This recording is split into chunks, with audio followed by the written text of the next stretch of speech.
Welcome back to your channel salt and pepper. നിങ്ങളുടെ channel പുതിയതായിട്ടാണെങ്കിൽ എൻ്റെ പേര് റാണി. അപ്പോൾ നമ്മളിന്ന് ബനാന കൊണ്ടൊരു കിടുക്കൻ ഒരു പലഹാരമാണ് ഉണ്ടാക്കാൻ പോകുന്നത്. ഒന്നുകിൽ നമുക്ക് വൈകുന്നേരങ്ങളിൽ ഉച്ചയ്ക്ക് എപ്പോഴാണെന്ന് വെച്ചാൽ കുട്ടികൾക്കൊക്കെ ഇഷ്ടപ്പെടുന്ന സമയത്തൊക്കെ നിങ്ങൾക്ക് പെട്ടെന്ന് ഉണ്ടാക്കി കൊടുക്കാവുന്ന ഒരു കിടുക്കൻ പാൻകേക്കാണ് പറഞ്ഞു തരാൻ പോകുന്നത്. അപ്പോൾ എന്തായാലും ഞാൻ ഇതിനുവേണ്ടി ഒരു 2 ബനാന ഇവിടെ മാറ്റി വെച്ചിട്ടുണ്ട്. ഓക്കെ, നമ്മുടെ നാട്ടിലത്തെ ഓർമ്മകൾ വരികയാണെങ്കിൽ നമുക്ക് നല്ല പാളയംകുഴൻ പഴം അല്ലെങ്കിൽ നല്ല നല്ല കുഞ്ഞു കുഞ്ഞു പഴങ്ങൾ കിട്ടും. പക്ഷെ ഇവിടുന്ന് വെച്ച ഒരുമാതിരി പേട്ട് പിടിച്ചൊരു തരം പഴമാണ് ഇവിടെ കിട്ടുന്നത്. അത്ര ടേസ്റ്റ് ഉള്ളതൊന്നും നമുക്ക് കിട്ടാറില്ല. നമ്മുടെ നാടുമായിട്ട് കമ്പയർ ചെയ്യുമ്പോഴാണ് ഞാൻ പറയുന്നത് കേട്ടോ. നിങ്ങൾക്ക് വേണമെങ്കിൽ നേന്ത്രപ്പഴം ഉപയോഗിക്കാം. അത് നിങ്ങൾ പുഴുങ്ങിയിട്ട് ഉപയോഗിക്കുന്നതായിരിക്കും നല്ലത്. അതിലേക്ക് ഞാൻ വരാം. ഇവരിങ്ങോട്ട് മാറിയിരിക്കട്ടെ. നമ്മൾ ആദ്യമായിട്ട് ഉപയോഗിക്കാൻ പോകുന്നത് മൈദ. ഇതെന്റെ 1/2 കപ്പിന്റെ ആയിരിക്കുന്നത്. അതുകൊണ്ടാണ് ഞാൻ 2 പ്രാവശ്യം ഇടുന്നത് കേട്ടോ. അത് 1 കപ്പാണ് നമുക്ക് വേണ്ടത്. 1 കപ്പ് മൈദയാണ് എടുത്തേക്കുന്നത്. ഇതിലേക്ക് ഞാൻ 1 ടീസ്പൂൺ ബേക്കിംഗ് സോഡ ഇട്ടിട്ടുണ്ട്. ഇതിലേക്ക് ഞാൻ 2 ടേബിൾ സ്പൂണോളം നമ്മുടെ ഷുഗർ, വെള്ള ഷുഗർ ആഡ് ചെയ്യുന്നുണ്ട്. നിങ്ങൾക്ക് വേണമെങ്കിൽ ഇപ്പം നല്ല മധുരമുള്ള പഴമൊക്കെ ആണെങ്കിൽ കുറച്ചുകൂടെ ഷുഗർ കുറച്ചാലും കുഴപ്പമില്ല. നിങ്ങളുടെ മധുരത്തിനനുസരിച്ച് ചേർക്കുക. സോൾട്ട് ഇല്ലാത്ത കാര്യമില്ല, ഒരു പിഞ്ച് സോൾട്ട്. ഇതിലേക്ക് നമ്മളെ സ്വന്തം ഏലക്ക അതെ പൊടിച്ച് ചേർക്കുന്നു. കണ്ടോ? ഇത്ര ആയ സ്ഥിതിക്ക് നമുക്കൊന്ന് ഇളക്കി കൊടുക്കാം അല്ലെ. ഇവരെല്ലാവരും ഒന്ന് മിക്സ് ആവട്ടെ. ഇവർക്കൊരു ഒരു കൂട്ടൊക്കെ ആവട്ടെ ഇവര്. അപ്പൊ ഇവനെ നമുക്കൊന്ന് മാറ്റി വെക്കാം. അടുത്ത സെക്ഷൻ ഞാൻ എടുക്കാൻ പോകുന്നത് 2 കോഴീന്റെ മുട്ട പൊട്ടിച്ചിടുക. 2 മുട്ട മുട്ടയെന്ന് അടിച്ചു കൊടുത്ത് അതിന്റെ ഉണ്ണീനെയൊക്കെ ഒന്ന് തല്ലി പൊട്ടിക്കാം. ഓക്കെ, ഇതിലേക്ക് നമുക്ക് 1 കപ്പ് പാലൊഴിച്ച് കൊടുക്കാം. ഇനി നമുക്കൊന്ന് മിക്സ് ചെയ്ത് കൊടുക്കാം. ഇതിലേക്ക് ഞാൻ 1 ടേബിൾ സ്പൂൺ ഓയിൽ, നിങ്ങൾക്ക് ഏത് ഓയിൽ വേണമെങ്കിലും ഒഴിച്ചു കൊടുക്കാം, ഒരു പ്രശ്നമില്ല കേട്ടോ. എല്ലാം കൂടെ നന്നായിട്ടൊന്ന് മിക്സ് ചെയ്യുക. ഇനിയിപ്പോ നമ്മുടെ മൈദ കുറച്ച് വീതം ഒന്ന് ഇട്ട് കൊടുത്ത് ഇതിനെ ഒന്ന് മിക്സ് ചെയ്തെടുക്കാം. കട്ട കെട്ടാതിരിക്കാനാണ് നമ്മൾ കുറച്ച് വീതം ചെയ്യുന്നത് കേട്ടോ. ഇങ്ങനെ അടിച്ച് പതപ്പിക്കുക അങ്ങനത്തെ പരിപാടിക്കൊന്നും അല്ല. ജസ്റ്റ് ഒന്ന് ആ പൊടിയൊന്നും ഇല്ല ഒന്ന് മിക്സ് ചെയ്തെടുക്കാം നമുക്ക്. ബാക്കിയുള്ള ആളെയും കൂടെ ഇട്ട് കൊടുത്തേക്കാം.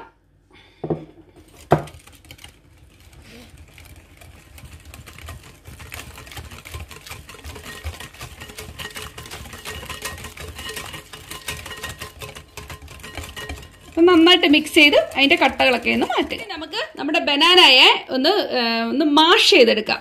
നന്നായിട്ട് മാഷ് ചെയ്തെടുക്കാം. നിങ്ങൾക്ക് ഇപ്പം നേന്ത്രപ്പഴമാണ് കയ്യിലുള്ളത് എന്നുണ്ടെങ്കിൽ നമുക്ക് അതിനെ ഒന്ന് മൈക്രോവേവിലോ ഒന്ന് വെച്ച് സ്റ്റീം ചെയ്തെടുത്തതിന് ശേഷം ഒന്ന് എന്താ പറയുന്നത്, അപ്പം നല്ല ഈസി ആയിട്ട് നമുക്ക് എടുക്കാൻ പറ്റില്ല. ഇതാന്ന് വെച്ച് കഴിഞ്ഞാൽ ഇന്നാ പിടിച്ചോ എന്ന് പറഞ്ഞിരിക്കുന്ന ഒരു പഴമാണ്. ഇത് കണ്ടതേ ഒരുമാതിരി പളവളാന്നിരിക്കുന്ന പഴമാണ്. അതുകൊണ്ട് ഞാൻ ഒന്നും തന്നെ ചെയ്തില്ല, മിക്സിയിലിട്ട് ജസ്റ്റ് ഒന്ന് ബ്ലെൻഡ് ചെയ്തെടുക്കാൻ പോകുന്നു. ബനാനെ ഞാൻ മുറിച്ച് വെച്ചിട്ടുണ്ട്. ജസ്റ്റ് മിക്സിയുടെ കൊച്ചു ജാറിലിട്ടൊന്ന് ജസ്റ്റ് ഒന്ന് കറക്കിയെടുക്കാം.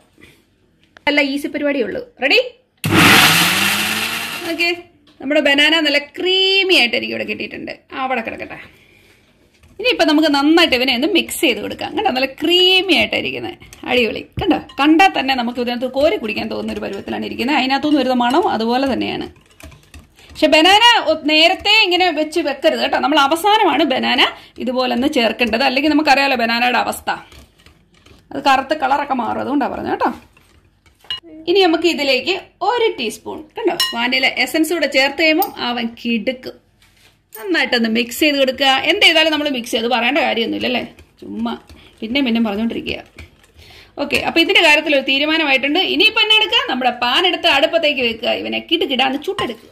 അപ്പൊ നമ്മുടെ പാൻ ഇവിടെ ചൂടായി വന്നിട്ടുണ്ട്. അതിലേക്ക് നിങ്ങൾക്ക് ഒന്നുകിൽ ബട്ടറോ നെയ്യോ എന്ത് വേണേലും ചേർത്ത് കൊടുക്കുക. ഞാൻ ഇച്ചിരി ഓയിൽ ചേർക്കുന്നത് കാരണം ഉള്ള ഫാറ്റ് എല്ലാം കൂടി ഇതിനകത്ത് ആവശ്യത്തിനുണ്ട്. ഇപ്പം അടിച്ച് ദേഹത്തോട്ട് കേട്ടുണ്ടല്ലോ. ഇനി നമുക്കിതിനെ നമ്മൾ പാൻകേക്ക് ചുടുന്ന പോലെ ചുട്ടെടുക്കാൻ പോകാം കേട്ടോ.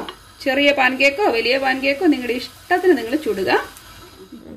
അപ്പൊ നമ്മുടെ പാൻകേക്കിനെ നമുക്കത് മറിച്ചിടാം. ഇതുവരെ നന്നായി സുന്ദരമായിട്ടുണ്ട്. അയ്യോ, ഇച്ചിരി കളർ മാറിപ്പോ. ഇച്ചിരി ഒന്ന് ശ്രദ്ധിക്കണം. തീ താത്തിട്ടാൽ മതി കേട്ടോ. പഞ്ഞ് പോലെ മക്കളായി ഇരിക്കുന്നത് ഇങ്ങനെ മറിച്ചിടുമ്പോൾ പൂവെ പിടിക്കുന്ന പോലെ അത്ര മാത്രം. ഇനി നമുക്ക് വേണ്ട പാത്രത്തിലേക്ക് മാറ്റാം. നമ്മൾ കടയിൽ നിന്ന് വാങ്ങുന്ന അതേപോലത്തെ പാൻകേക്കാണ്. പക്ഷെ അതിലും സൂപ്പർ ടേസ്റ്റ് നമ്മൾ തന്നെ ഉണ്ടാക്കുന്ന മക്കളെ. അപ്പൊ നമ്മുടെ പാൻകേക്കിനെ നിങ്ങളൊന്ന് നോക്കിക്ക്. എന്നാ സോഫ്റ്റാ. പഞ്ഞിന്ന് വെച്ചാ അയ്യോ, പഞ്ഞിക്ക് ഇതിലും കട്ടിയുണ്ടെന്ന് തോന്നുന്ന രീതിയിൽ വളരെ സോഫ്റ്റാ. ഇച്ചിരി എക്സാജറേറ്റ് ചെയ്ത് പറഞ്ഞ കേട്ടോ. കണ്ടോ, അടിപൊളിയാണ്. നിങ്ങൾ എല്ലാവരും ഒന്ന് ട്രൈ ചെയ്ത് നോക്കണം. ഇത് എന്താ പറയണ്ടെന്ന് അറിയത്തില്ല. എന്തായാലും സുരേഷ് ഒന്ന് കൊടുത്തു നോക്കാം അല്ലേ. അപ്പോൾ എന്താ സുരേഷേ, കുറെ അപ്പം ഉണ്ടാക്കിയിട്ടുണ്ട്. നോക്കട്ടെ.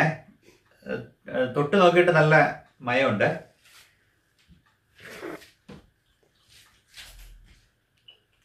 അല്ല, ഇതിന്റെ പാൻകേക്കിന് നല്ലതാണ്. നമ്മൾ സാധാരണ കടയിൽ നിന്ന് പാൻകേക്ക് മേടിക്കുന്ന ഇച്ചിരി കൊണ്ട് സൈസ് ഉണ്ട്. പക്ഷെ സാധാരണ മേടിക്കുന്നതിനേക്കാളും സോഫ്റ്റ് പാൻകേക്ക് ആണ്.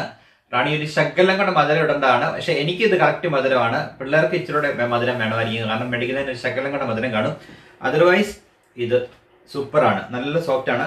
ഇത്രയും പാൻകേക്ക് എടുത്താൽ പോലും അതിന് തിക്നെസ് തോന്നത്തില്ല, സോഫ്റ്റ് ആയിട്ടാണ് ഫീൽ ചെയ്യുന്നത്. ഓക്കെ, അപ്പോൾ എല്ലാവിധ ആശംസകളും നേരുന്നു. ഇതുപോലെ കൂടുതൽ റെസിപ്പീസ് പ്രതീക്ഷിക്കുന്നു കേട്ടോ.